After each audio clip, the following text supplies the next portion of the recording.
She was called unmarketable, unsellable, too dark for covers, too tall for runways, too black for beauty. Now imagine being that girl. Imagine standing 6'2" in a world that wanted its models petite and pale. Imagine your own industry calling you an ape while you're literally gracing the covers of their magazines. And then imagine dying at 33, forgotten, while someone else gets credited for everything you did first. So what really happened? How did a preacher's granddaughter from Detroit become the first black woman on Vogue's cover, then get erased from history? Why did the same industry that made her a star systematically destroy her? And why have you probably never heard the name Donyale Luna? Donyale, I'm sorry. He was one of the highest paid fashion models. Detroit, 1964. Picture a Catholic school hallway, girls in uniform plaid gossiping between classes, and then there's Peggy Ann Freeman, all 6 feet 2 inches of her, angular cheekbones, impossibly long limbs, looking like she was beamed down from another planet. David McCabe wasn't supposed to be there. The photographer was just passing through Detroit, probably grabbing a coffee, when he saw her. McCabe did what any photographer would do when they spot a unicorn. He chased her down, convinced her to let him take photos, then basically dragged her to New York. He knew what he had found. She was almost 6 feet tall, and she had legs that went on for a mile and a beautiful smile. I was just stunned. I gave her my card and said, if you're ever in New York, give me a call. I think you could model. By the time she hit Manhattan, Peggy Ann Freeman was gone. In her place stood Donyale Luna, complete with an accent she invented. Saw me and he thought I was so fantastic, and he says, you must be a model, and I says, no, I'm not. And he said, well, here's my card. If you ever come to New York, please look me up. Part British, part mystical, part nothing you'd ever heard before. Her mother would later say when Luna talked, it was like she was singing. When people asked where she was from, she'd lean in with those endless legs crossed and whisper, I'm from the moon, darling. And honestly, looking at her, you'd believe it. McCabe marched her straight to Nancy White at Harper's Bazaar. White took one look and knew. Within weeks, Richard Avedon signed Luna to an exclusive contract. But here's the kicker. Nobody told the South what was coming. January 1965. Harper's Bazaar hits newsstands with something America has never seen before, a black model. Not in the back pages, not in some ethnic feature. The cover, well, technically an illustrated cover based on her, but still, the message was nuclear. Donyale Luna had arrived, and white America lost its mind. I think she's the most beautiful woman I've ever met in my life. I don't think so. I know so. People would literally stop, sometimes 15 feet away from her. Her face red from blocks away, which top photographers understand. You have to understand what that Harper's Bazaar cover meant in 1965. Within days, the phone calls started. Advertisers from Alabama, Mississippi, Georgia, anywhere the Confederate flag still flew in hearts, if not on flagpoles, pulled their money. We don't want our products next to that. Subscribers canceled by the thousands. One letter to the editor simply read, "How dare you?" The magazine tried to hold firm. They ran a 6-page Avedon spread of Luna in April. She looked transcendent, all limbs and angles, like a Giacometti sculpture come to life. The magazine even compared her grace to a Maasai warrior, which the New York Herald Tribune immediately called out as racist exoticism. But money talks louder than art, and William Randolph Hearst heard every word. The order came down like a guillotine. Richard Avedon was forbidden from ever photographing Donyale Luna for Bazaar again. Ever. The man who discovered her, who saw her genius, who signed her to an exclusive contract, was banned from shooting her. One of the greatest photographers of the 20th century was told he couldn't use his muse because Southern advertisers didn't like her skin color. Here's what makes this even worse. It happened in January 1965. The same month, something else shattered Luna's world. Her father, Nathaniel, came home drunk to their Detroit house, threatened her mother with violence. Her mother, Peggy, shot him dead in self-defense. Luna was in New York when she got the call. Her father was dead. Her mother had killed him. It was self-defense. But did that matter? Your dad is dead and your mom pulled the trigger. She didn't go to the funeral. How could she? She was Donyale Luna now, the girl from the moon. Peggy Ann Freeman's father was dead, but that wasn't her anymore. Or maybe, and this is the heartbreaking part, maybe she just couldn't face it, couldn't stand at a casket and pretend any of this made sense. Instead, she got on a plane to London, because when America tells you you're too black to be beautiful and your family explodes in violence, what else do you do but run? Paris and London, 1966. Different continent, different rules. Suddenly, Luna wasn't to anything. She was exactly everything. Photographers lined up. David Bailey, Helmut Newton, William Klein. Designers begged her to walk their shows. Yves Saint Laurent, Pierre Cardin, Mary Quant. She moved through Europe like aristocracy, that invented accent finally making sense in a world that treasured eccentricity. She'd show up to shoots with her own vision, refuse makeup artists' suggestions, create poses that had never existed before. One photographer said you didn't direct Donyale Luna, you just tried to keep up. Bailey himself called her look extraordinary. He'd shot everyone, Twiggy, Shrimpton, the Beatles, but Luna was something else. Like a walking illustration, he said. Not quite real, not quite unreal, something in between. And then came the photo that should have changed everything. March 1966, British Vogue, David Bailey behind the camera. And for the first time in any Vogue's history, anywhere in the world, a black woman on the cover. Look at that photo today! Luna's hand covers most of her face, only one eye visible through her fingers. Some people say they were trying to hide her blackness. Maybe. Or maybe it was just art. Either way, that single eye peering through her fingers became one of the most iconic images of the 60s. Editor Beatrix Miller said they chose Luna for her bite and personality. Like she was dangerous. Like she might devour fashion from the inside out. Time magazine lost their minds in the best way. They declared 1966 the Luna year. American Vogue, the same magazine that wouldn't put her on their cover, named her Model of the Year. Jet called her the most photographed girl of 1966, noting she was challenging Jean Shrimpton's throne. Salvador Dali met her at a party, took one look, and announced she was the reincarnation of Nefertiti. He even put her in one of his films, Soft Self-Portrait of Salvador Dali, where she emerged from a human-sized egg covered in paint while Orson Welles narrated. She was 21 years old, the highest-paid model in Europe, walking runways, gracing covers, attending parties with the Rolling Stones. There's literally footage of her performing as a fire eater's assistant in their rock and roll circus. She dated Brian Jones. She hugged him backstage while flashbulbs popped. Because why not?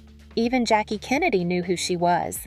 The former First Lady approached Luna at a New York nightclub just to say, "You are very beautiful."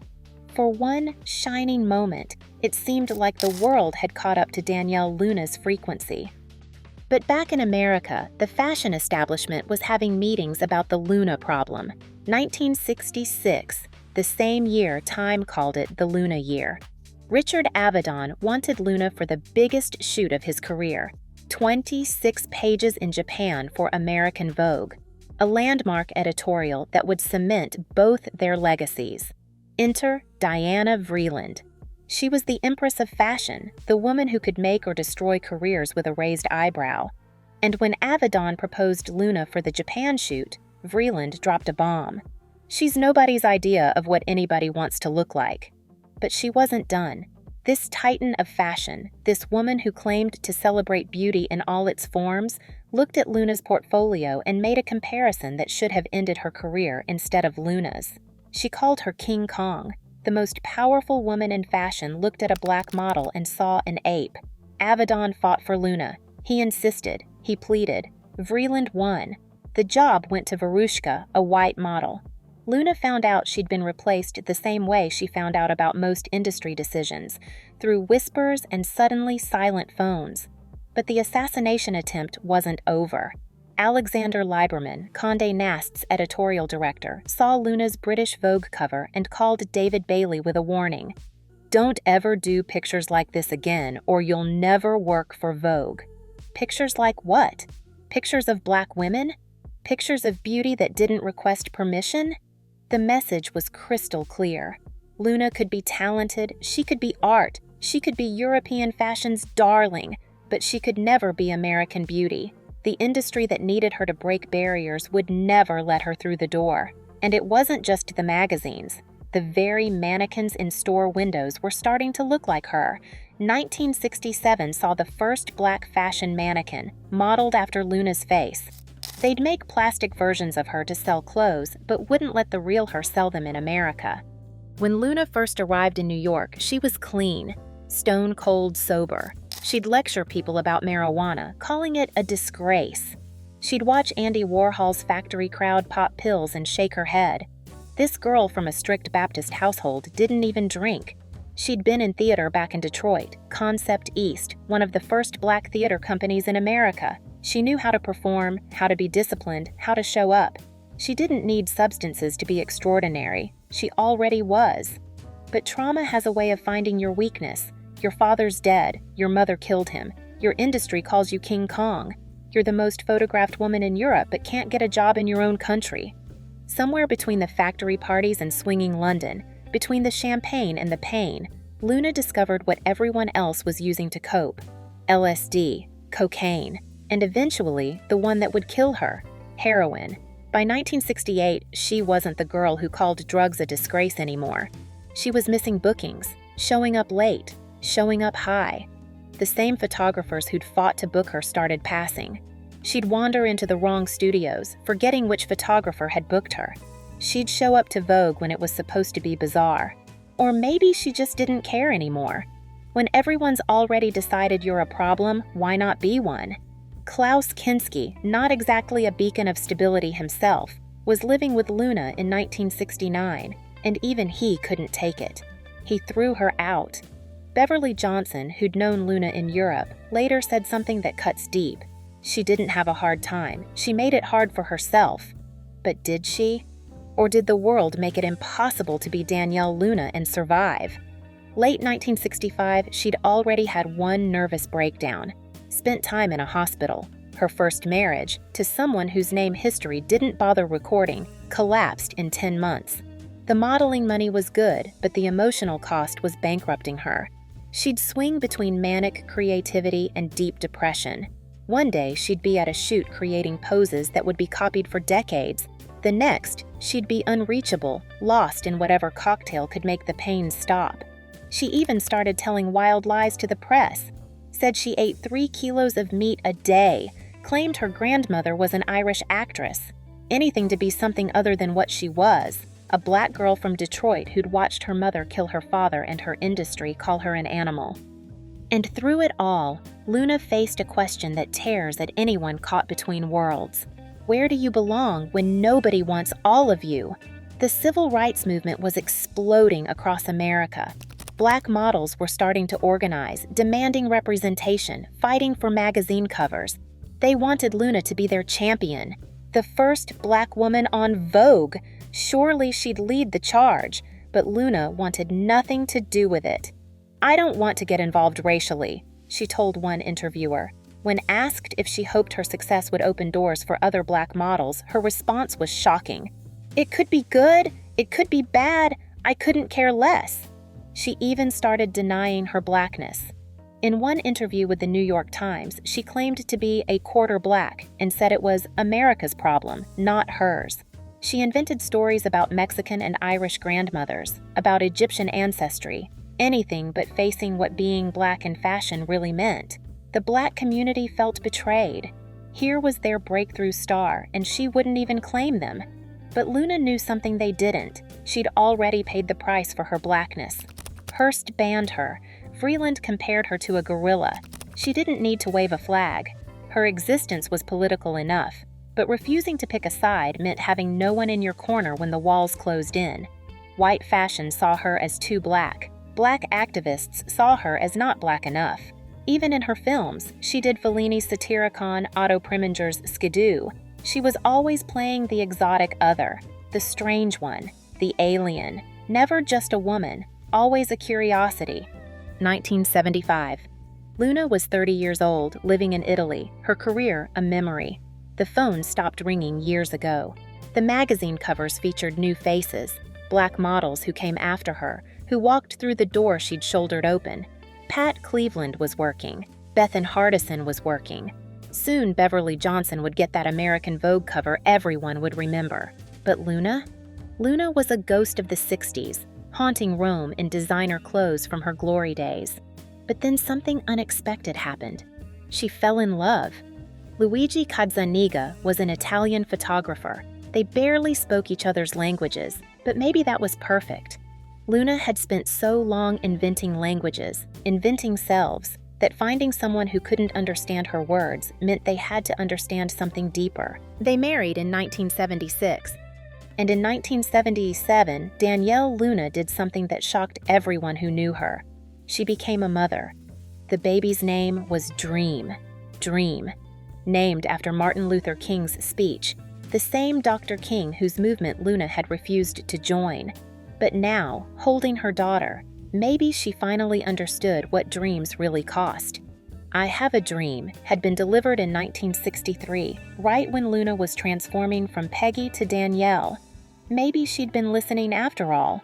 Maybe naming her daughter Dream was her way of finally joining the movement. Not as a model, not as a symbol, but as a mother who wanted her child to live in a better world. For 18 months, Luna had something she'd never had before. A reason to get clean, to be present, to stop running to the moon. Friends who saw her during this time said she seemed different, softer, like she'd finally found a role that fit. She'd push Dream's stroller through Roman piazzas, pointing out pigeons, buying gelato, being devastatingly normal. The girl who claimed to be from the moon was finally earthbound, and maybe that wasn't so bad. But addiction doesn't care about dreams. May 17, 1979. A clinic in Rome. Luna was there for treatment. The details are murky, but she was trying to get clean, trying to be the mother Dream deserved, trying to outrun the needles that had been chasing her for a decade. She didn't make it. Accidental heroin overdose. That's what the certificate said. Whose exotic looks helped her to become one of the first successful black fashion models, died last month. Donyale, whose modeling assignments included Harper's Bazaar and Vogue, died of heart failure. She was 33. 33 years old. Her daughter Dream was 18 months old. Here's the cruelest part of Donyale Luna's story. It's not how she died, it's how she was deleted. For decades after her death, if you asked fashion historians who the first black model on a Vogue cover was, they'd say Beverly Johnson, 1974, American Vogue. Except that was 8 years after Luna graced British Vogue, 8 years after she'd already broken that barrier. But nobody remembered. Luna's British Vogue cover, her Harper's Bazaar breakthrough, her Model of the Year title, erased, like she never existed. Like she never stood 6'2" in a world that wanted women small. Like Diana Vreeland never called her King Kong. Like she never paid the price for being first. Fashion historian Stephen Burrows would later say she wasn't around too long, as if her brevity excused the amnesia, as if being destroyed quickly meant you didn't matter. It wasn't until the 2000s that fashion journalists started adding asterisks to their histories. Oh wait, actually, there was this other model, as if Luna was a footnote instead of the headline. Even now, in 2025, if you Google First Black Model Vogue cover, you have to dig to find Donyale Luna's name. Beverly Johnson is still there at the top, getting credit for a barrier Luna had already destroyed. They couldn't erase her when she was alive. She was too tall, too striking, too impossible to ignore. So they waited until she was dead and then wrote her out of history. Every black model who came after Luna walked a path she carved with her bare hands. When Naomi Campbell owned runways in the 90s, she was walking in Luna's footsteps. When Iman redefined beauty in the 80s, she was standing on Luna's shoulders. When Beverly Johnson got that American Vogue cover, the one everyone remembers, the door was already cracked open because Luna had thrown herself against it until it broke. They all made it further than Luna did. They all lived longer, earned more, got more covers, but they got to be the second, third, fourth. Luna had to be the first, and being first in a world that hates you for existing, that's not a career, that's a sacrifice. HBO made a documentary about her in 2023. 44 years after her death, they finally decided her story was worth telling. Fashion magazines ran retrospectives, calling her pioneering and groundbreaking. All the words they wouldn't use when she was alive and needed them. Donyale Luna came from the moon, she said. And maybe that was the truest thing she ever told us, because she was never really from here. She was always too everything for this world. Too tall, too black, too strange, too beautiful, too damaged, too much. Dream Kazanaga is 47 years old now. She grew up without her mother, but with her mother's legacy. Complicated, painful, revolutionary. The daughter of the woman who changed fashion but couldn't survive it. She was from the moon, she said. And we sent her back there, alone, at 33 years old, with a needle in her arm and a revolution in her wake. The fashion world loves to talk about icons now. They throw the word around like confetti. But Donyale Luna wasn't an icon. Icons are polished, perfect, safe.